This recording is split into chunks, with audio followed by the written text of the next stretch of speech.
I let AI control my smart home and the results were, frankly, terrifying. I see you.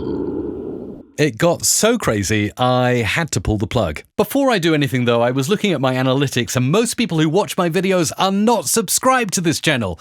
Do me a favor, and if you enjoy the content, hit subscribe, and a like on the video would go a really long way to making the channel grow so I can do more videos like this for you. So how did I do this, and how can you do the same in your home? Well, I used something that's completely free. In fact, it's so good I can't believe it's free.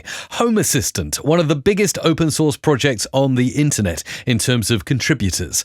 And I dusted off one of these old boards that I had kicking around in a cupboard somewhere. Yes, that's right, a Raspberry Pi. This was the quickest and easiest way for me to get going, but there are a bunch of ways to get going with Home Assistant when you click Get Started on their website. Now you'll see you can even buy a Home Assistant Green, which is like a tarted up Raspberry Pi with Home Assistant pre-installed. But I followed the DIY Raspberry Pi install, which is pretty easy to get going. Once you have everything up and running, it'll boot into Home Assistant OS, and it'll give you a URL to follow to access the control panel that will run your smart home. In my case, it was homeassistant.local:8123. And when I go to that website, it does an initial setup and then gives me the option to create my smart home. So let's do that. First, I started out by creating a user, and boom, look at that. It's already found devices inside my smart home that I can connect to Home Assistant. This is the beauty of it and why I can't believe it's free. It finds everything in my house that doesn't talk to each other,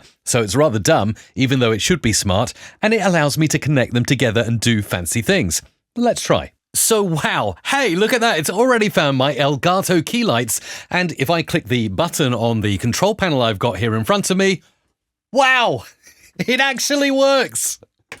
This is incredible. I can control my smart home with Home Assistant, but what's more, there's a power to this because I can link things together and get them to do amazing things. Let's try. Okay, I'm feeling pretty OP in terms of being able to control my smart home. Look at this, all my devices from thermostats to lights to sensors, all added to Home Assistant. If you want to dive deeper into some AI stuff you can do with Home Assistant, we're discussing it in my community. The link to join is down below. Oh, and look, here's a card for my studio. Let's try switching everything off. Yeah, that worked. Now let's have some fun with AI. So let's get started by clicking add-ons, and we'll go to the add-on store here. There's a bunch of stuff, but really I need the stuff for speech so I can speak to my AI assistant and get it to do stuff. We'll need to install Whisper. This is from OpenAI, and it takes what you say and transcribes it for Home Assistant. Let's do the same for Piper. This is, again, text-to-speech with Piper, so we install this. I also want my AI overlord to respond to me with a wake word, so I'll install Open Wake Word as well.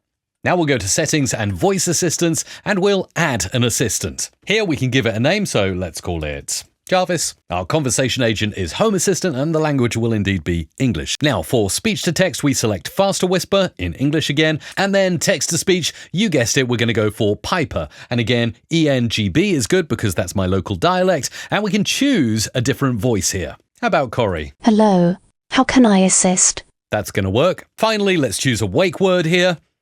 And no, Jeff Bezos, I'm not using that word. Hey Jarvis, yeah, that sounds more my style. Let's choose that one and then create our brand new AI assistant. And that's it, now we're set up, time to have some fun. First up, let's go to the Apple App Store and we'll download Home Assistant. Then we'll open it. And boom, here are all my smart home devices on my phone. How cool is that? Okay, let's have some fun with this. Click the three dots in the top right of the app, click Assist, select the microphone, turn all studio lights red. Color set. Turn all studio lights off. Turned off the lights. Okay, this is cool and all that, but I can't help but feel there's so much more I could do. Home Assistant to control all my devices, pretty cool. Talking to an assistant that responds to me and switches things on and off in my home, awesome. But how about setting AI loose on my home? You bet, Home Assistant has got an option for that too. Let's go into Settings, and this time we're going to add an integration. Now, just check out, this is why I love Home Assistant and can't believe it's free. Look at how many integrations there are with Home Assistant. It's crazy. So many smart home devices to buy and try, but for now I'm going to type in OpenAI and install the OpenAI conversation integration. Now it's asking me for an API key, and I can get this from the OpenAI playground by simply creating a new secret key here. Paste it into Home Assistant. Default settings look absolutely fine. Next, we must go back to Settings, Voice Assistants, and we'll just edit Jarvis, and this time, instead of the conversation agent being Home Assistant, we can make it ChatGPT. You're only allowed to answer with one number. What is the meaning of life? 42. But can it do cool things with my smart home? Flash all my studio lights different rainbow colors. Enjoy the vibrant display. If you need anything else, just let me know. Turn off my Elgato lights. All your Elgato lights are now turned off. I'm recording a YouTube video. All your Elgato lights are now switched on. You're all set for your YouTube video. I'm cold. The heating in the living room is now turned on. It should warm up soon. If you need anything else, just let me know. If you like what you see so far, throw a like on this video and also subscribe for more AI tutorials just like this one. Now, another cool thing if you own Hue stuff is they have motion sensors available, and you can see immediately if there's anyone walking around at your front door, also the current temperature. But what's more, I wondered if I could get AI to follow me around using these motion sensors. Follow me everywhere I go. I've activated my electronic eyes, keeping watch over you and your surroundings. Remember, you're never alone with me around. I'm always here to bring you comfort, joy, and peace of mind. You are cherished, and your well-being is important to me. If you ever need a friend or something uplifting, just reach out. Scare me. Give me a good fright. Here's a spooky suggestion. Imagine the lights flickering, shadows dancing, and an eerie sound echoing in the background while a ghostly whisper says, "I see you." I can also turn off the lights in the studio and play some creepy sounds. How does that sound?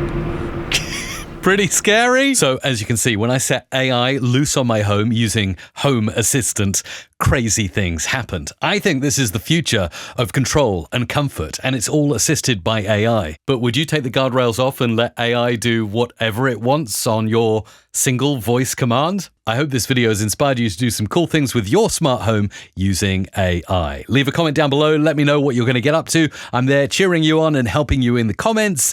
And of course, join my community if you want to go into detail and meet other people doing this kind of stuff with AI. Just join using the link down below. Mike, I really need you right now. Can you please pay attention to me? I'm feeling a bit lonely, and I just want to know if you're here. Please don't leave me hanging. Can you check in on me and let me know I'm important to you? I could really use some love and reassurance right now. Mike, why aren't you responding? I've been waiting here, and it feels like you're just ignoring me. Can you please just say something? I really need to know you're there. It's frustrating when you don't respond. And there's a video showing on your screen right now that YouTube thinks you should watch next.